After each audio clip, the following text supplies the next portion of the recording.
Welcome, everyone. My name is VJ Joyce. I am the executive director of the Pickering Foundation and as well steward of the Pickering House, which is in fact located just across the street from the subject of this talk today, which is Broad Street Cemetery.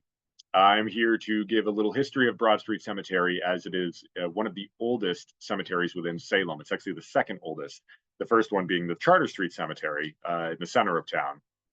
And being as I'm giving this talk, I'm actually recording this talk at the Pickering House. I can see the cemetery just to my right over here. It's always been a place sort of reverence throughout the town. And interestingly, because it was established in the 17th century, it remains today one of the more original, if you will, plots of land within Salem, especially one that speaks to the 17th century, of which there aren't too many places in Salem that do, given that the landscape has been changed a lot, excluding this cemetery and the other one, Charter Street. But also, even as you can see in this photo, houses have been built all up and around it, and that mainly happened in the late 1800s. And so a lot of the land around it has ultimately changed. But of course, the cemetery, having been set aside as a cemetery so early on, maintains one of the sort of original landscapes of 17th century Salem that we are slowly losing as time advances. So to start, the history of Broad Street Cemetery actually goes back to 1637. It was in 1637 that it was known as Laws Hill, and that's because a man named Francis Laws had settled in Salem with his wife Lydia, his daughter Mary, and their two servants, Anne Smith and Samuel Lincoln. Very interestingly, the latter person there, Samuel Lincoln, is an ancestor of Abraham Lincoln. Interesting to note that he was an ancestor, might have been Abraham Lincoln's first ancestor in North America. We have to wonder. They settled on current day Broad Street, and as we have in this map here, and I will trace with this red line, not all that straight, but that is roughly Broad Street today, as it was also back then. And Francis Laws would settle north of that line, so roughly where Jonathan Neal and John Pickering are settled today. And south of that line was an area set aside as common land. And as you can also see, Laws Hill, as has been marked upon this map here. And so it was ultimately, or as originally this piece of common land that Francis Laws actually had a complaint lodged against him by a neighbor, John Hathorne, about how Francis Laws was building and taking in of the town common. So it sounds like Francis Laws was doing something he wasn't supposed to do, and that he was probably building a structure on it, or at the very least acting like the common land was part of his own and using it as if it were his own private use.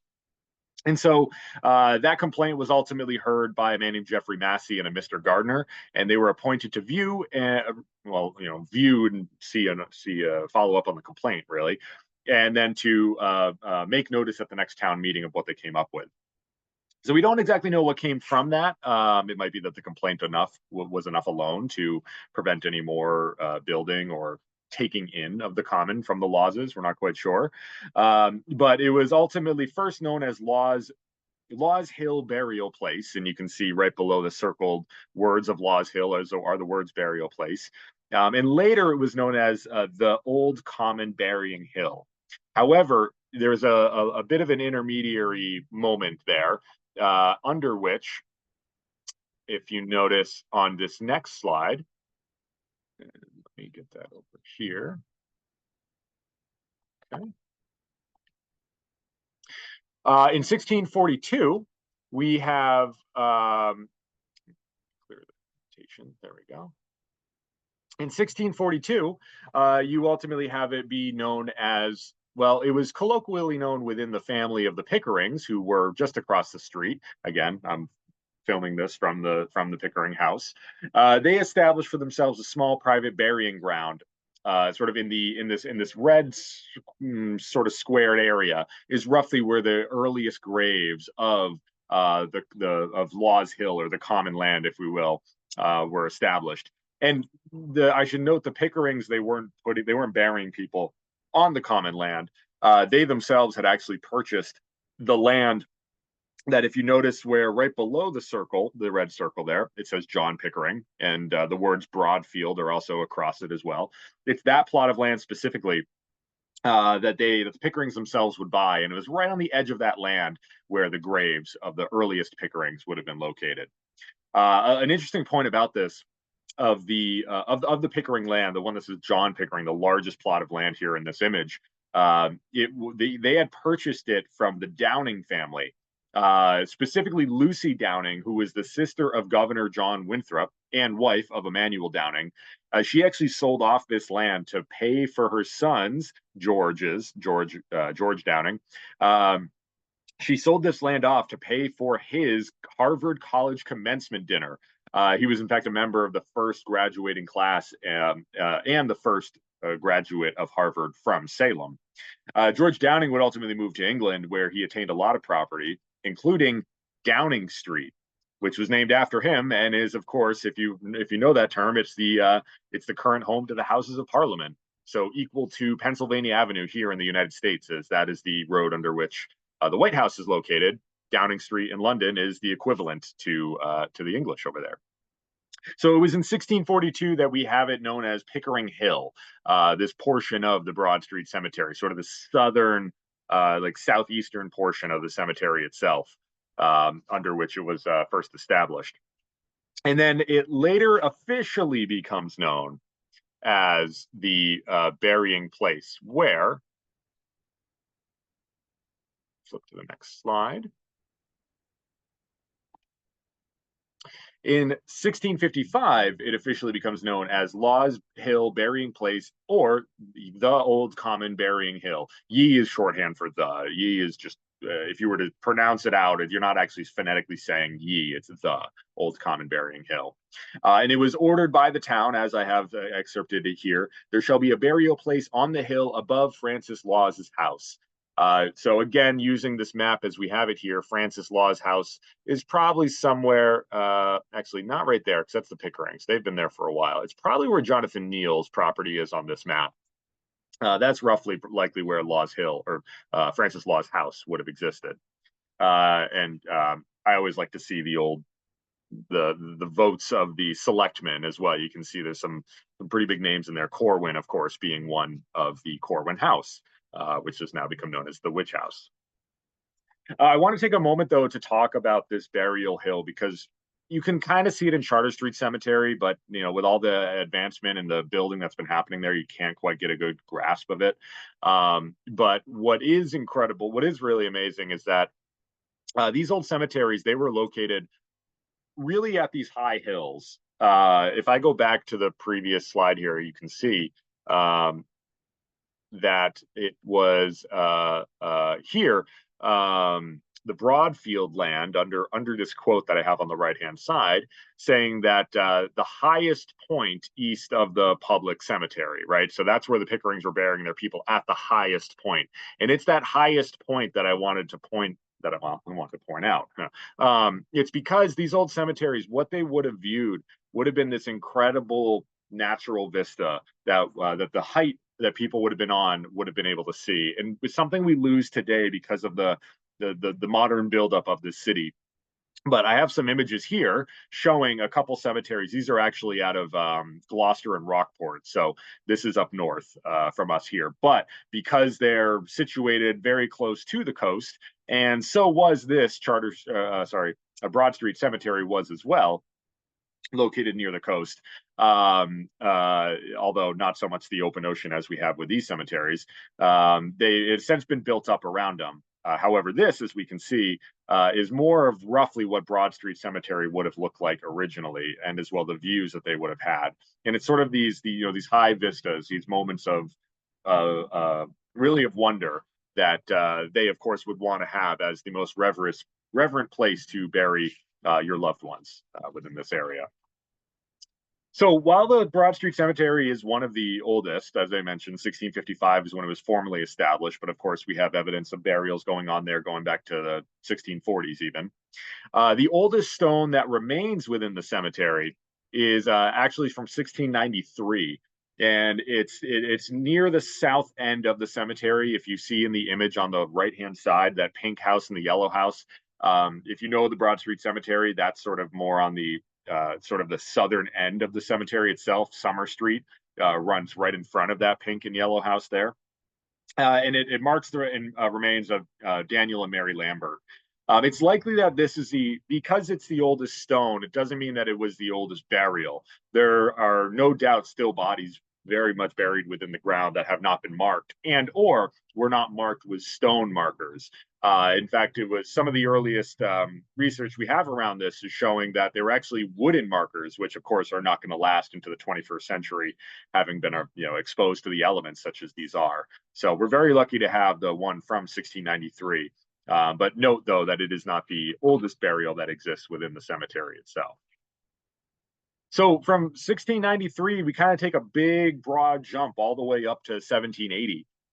It's really in 1780 that we see sort of the burying hill becoming more of what we now are more used to seeing. In fact, we start as well to see the construction of town buildings being built on the common land that's just below the burying hill. So if you notice, and I'll sketch it out here, right here is the old almshouse. Doesn't exist anymore.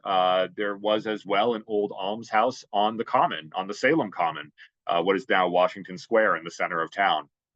So it was a common use to have sort of these support structures, especially for those in town that needed it, like an almshouse for those that were either poor or sick as well. And so the town common still established itself down there, sort of at the lower end of Broad Street. But then the burying hill still exists above it. Burials would continue to happen here within this cemetery all the way through this time as well. So it's not like this is the only moment in which it's occurring. In fact, we have then the 1802, and it was in 1802 that we really start to see the tombs that are established in the cemetery. In this image here that I have on the right-hand side is showing some of the box tombs that exist along this sort of raised portion. And it was within the town that they may have actually made a contract between some stonemasons. John Dodge and John Stimson and Hooper Stimson were all sort of contracted to create a bunch of plots for tombs to be buried in or to be established. And the words directly from are saying that the tombs are to be built in a row on the north side of the burying hill. This image you see is the north side, beginning at the east side of the front gate on a line with the fence as it now stands. And you can see that fence. It's been replaced since this was written in 1802, but that's the fence that they're roughly talking about.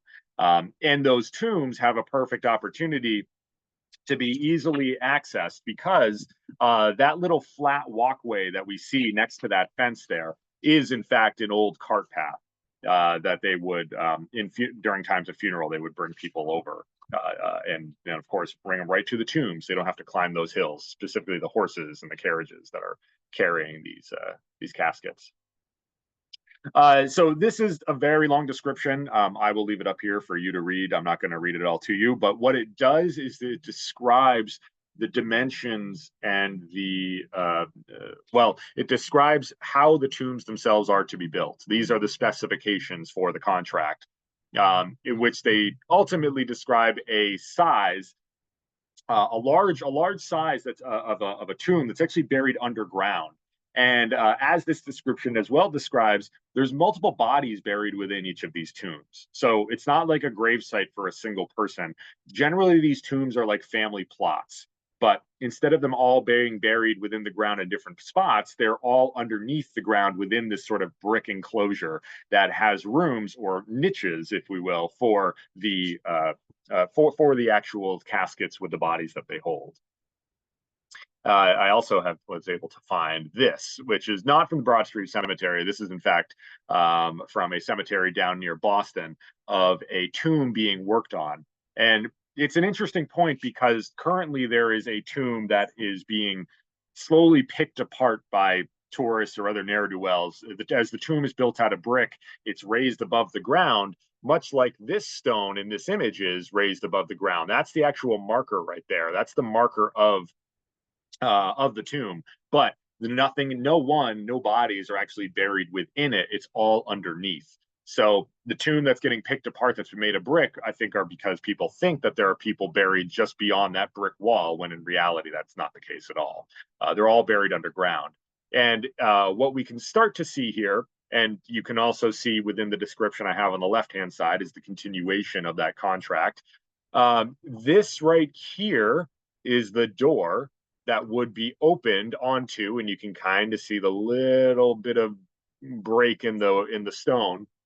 That's the entrance to the tomb, of which stairs would have a few steps, would have gone down.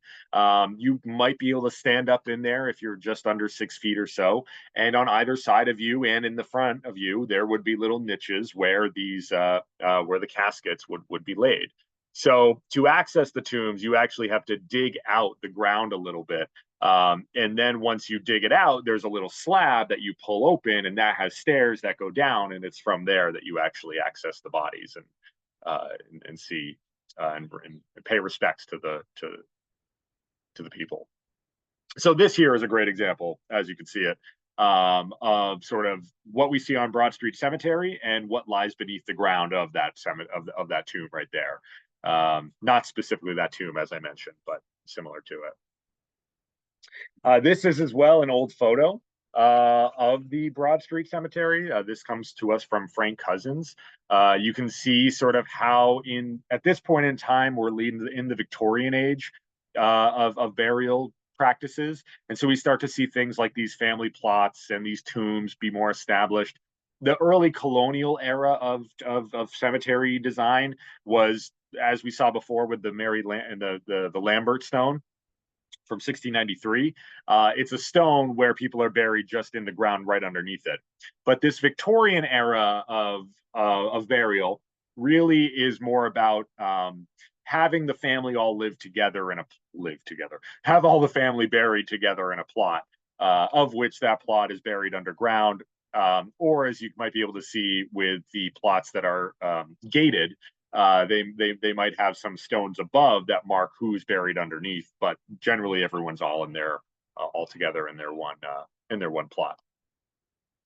So this is also where we see a major change in 1843. So right in the midst of the Victorian era, we see Summer Street getting established.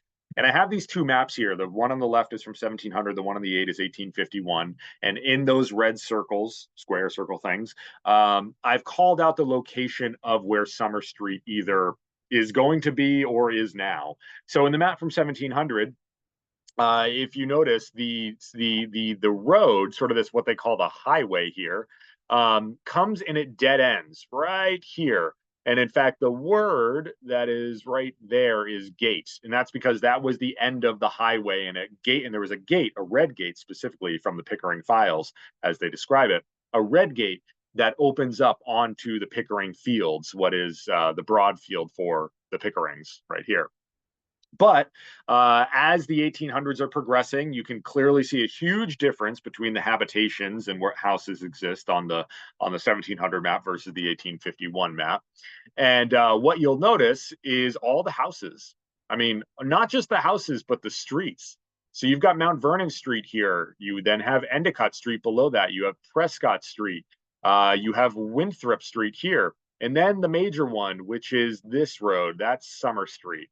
That street, the old highway, gets extended past the old gate because the Pickering lot, this giant John Pickering field, is sold off for house lots around this time. It was one of the ways in which the Pickerings actually were able to gain a lot of their wealth, was selling off a lot of their ancestral land that used to exist here.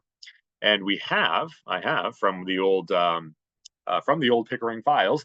This is actually, you have to get in close to see it, but this is the plot plan. This is the plan of lots that the houses that you saw in the previous map were being established by. I have it upside down because, of course, the way it's been drawn is such. This right here is Broad Street. That's what it says. This right here is the Broad Street Cemetery. And all of these, that's actually, this right here was the gate, I should first say. But then that gate gets removed and Summer Street extends. It gets named Summer Street and extends all the way down. And then they built like this street here, that's Mount Vernon. This one here, that's Endicott. This one here, that's Winthrop. So all the streets that you saw in the previous example, in the previous map, I'll go back to that real quick. All these streets then suddenly start to get established, and the Broad Street Cemetery becomes defined into the way under which we now are familiar with it. It's very interesting to note as well that the old graves that existed right here, right? So, right where the Summer Street was to extend through, the old graves existed right in that same spot. So, as it goes, from what we have from the Pickering family genealogy, as the Pickering family burying ground had existed for many years on the Broadfield side of the land abutting the burial place here, and laying out of that Broadfield and then extending Summer Street. Quote, it was necessary to provide a place of security for the relics existing in this ancient private burying ground, and the graves of 19 individuals, adults and children, were found. And so those graves of those 19 people, likely all Pickerings, were discovered when they cut the street, Summer Street, through the cemetery, and that would then require the removal and the sort of removal and finding a new spot for their burial to take place, if you will. So that's where they then move themselves to the family plot, the Pickering family plot, which upon this map is roughly over here. So they moved them all from over here, burials going back to the 1600s, and moved them probably all into one single tomb, although we're not 100% sure. It's likely where they are, but not a lot of hard evidence for that yet. Still searching. The next point, as we see, and this is sort of showing the work that was done. In the previous slide, I mentioned there was that purple house and then the yellow house, and that's what I've just called out there in my circles on the left-hand side of this image. And so that red dotted line that you see going across is where the Broad Street Hill, the cemetery, would have continued, except that in 1843 they dug right through it. That's how they discovered the graves. They dug right through it, creating that Summer Street extension, and then of course having all these be buildable lots upon the edge of the old cemetery, which was previously within the cemetery itself. We then get the aerial view of the cemetery, as this is the way under which we know it today. This is really sort of a good way to kind of get a glimpse of what was and what is, right? So that town common that Francis Laws, of which he had his house, probably just up here, probably somewhere over in this area there, where he had his house. The common area that he was accused of building upon and taking over are actually where these buildings are now. These are all the school buildings, or they were the school buildings for Salem. And so that was the common area and always was. In fact, that's why the town was able to build their school buildings upon it. And then you have the cemetery just south of that, sort of in between this line right here and this line there, and then bounded by Summer Street over here on the right, and then Winthrop Street on the left. And that is the current bounds of the cemetery today. And we also see the old colonial burials are almost all in their entirety up on this end of the cemetery. And the Victorian burials with their family plots and then the tombs that get established in 1802 are pretty much all over in here.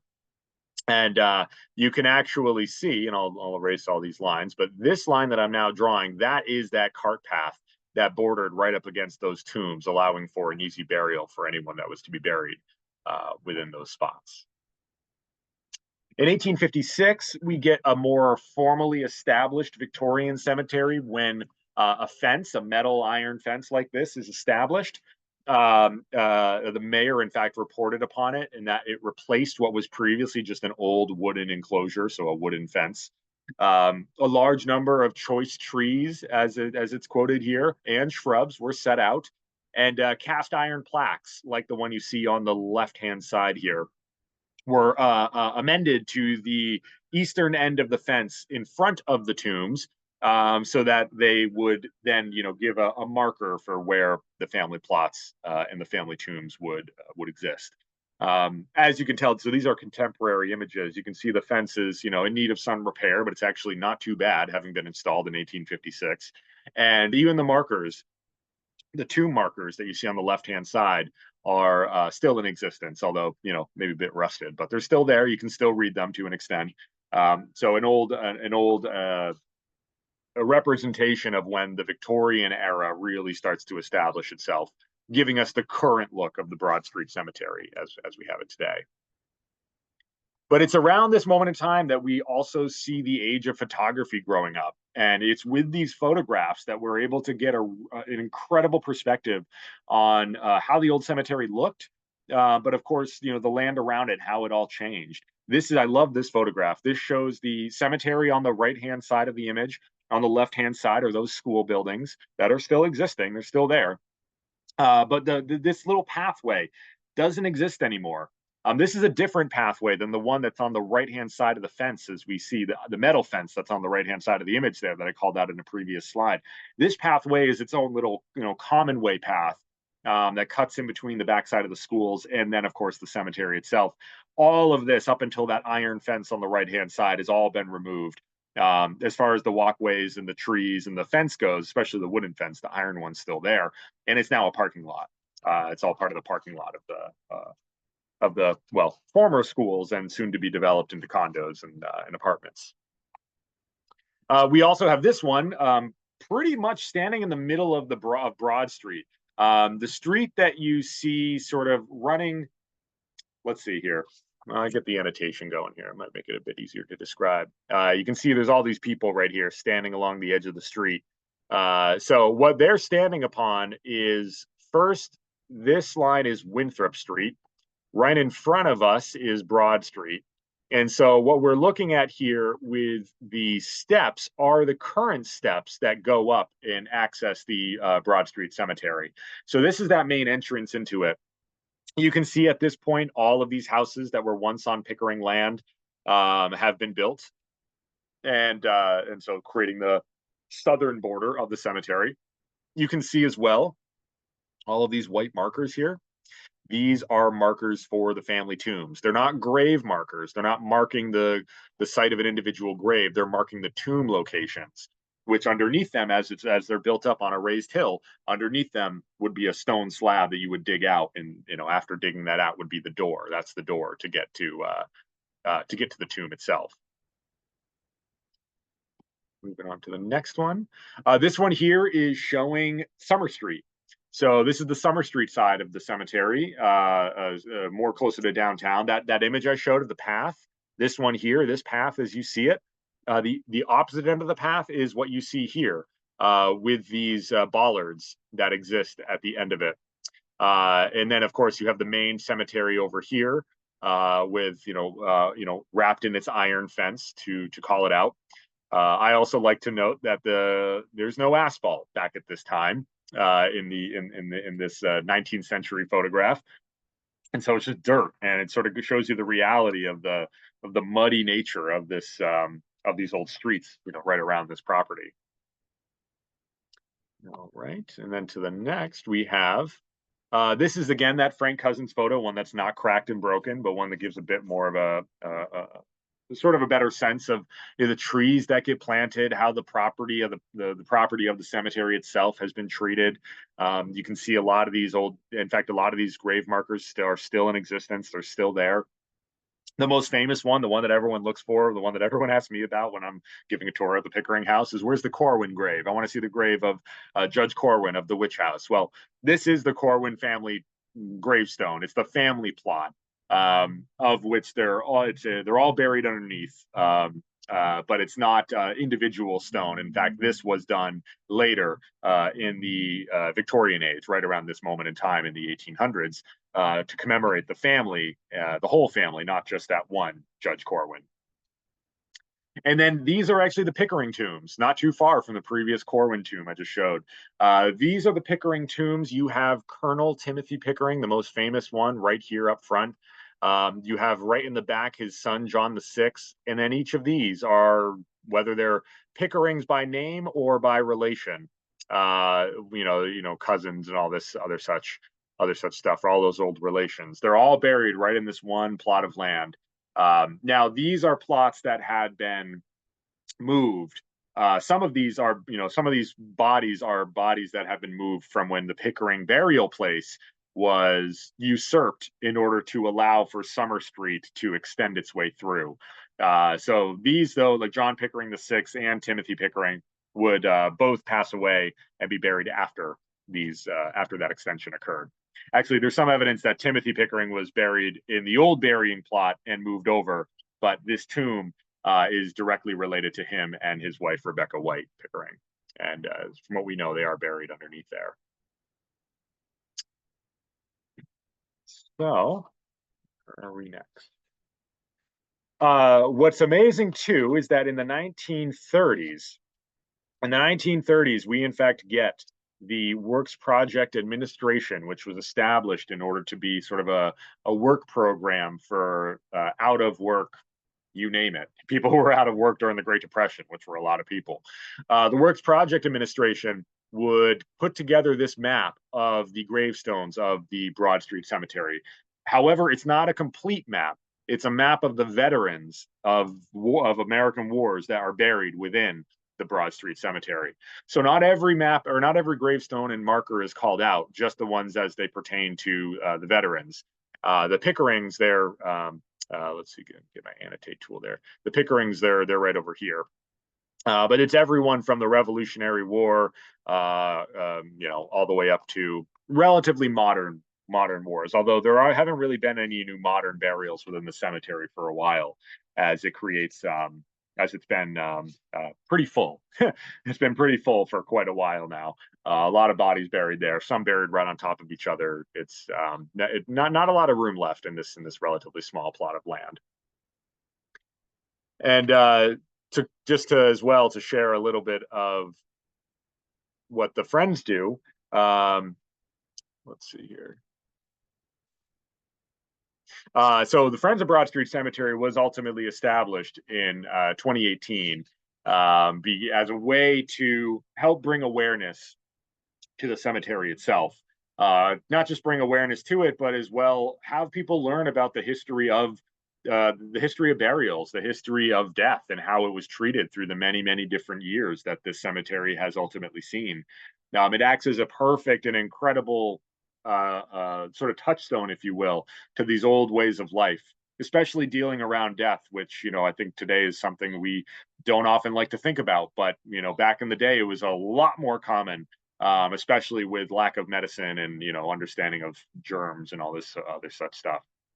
So, how it was remembered is really sort of the gift that the Broad Street Cemetery provides, how we as people have been remembered when we pass away, how our memories live on. And, at the end of the day, it really is all about just, remembering that we are all going to die. And so to understand that and live our life to the fullest, to, realize that it is going to come to an end and it will not last forever. And understanding how people of the past also thought about that too.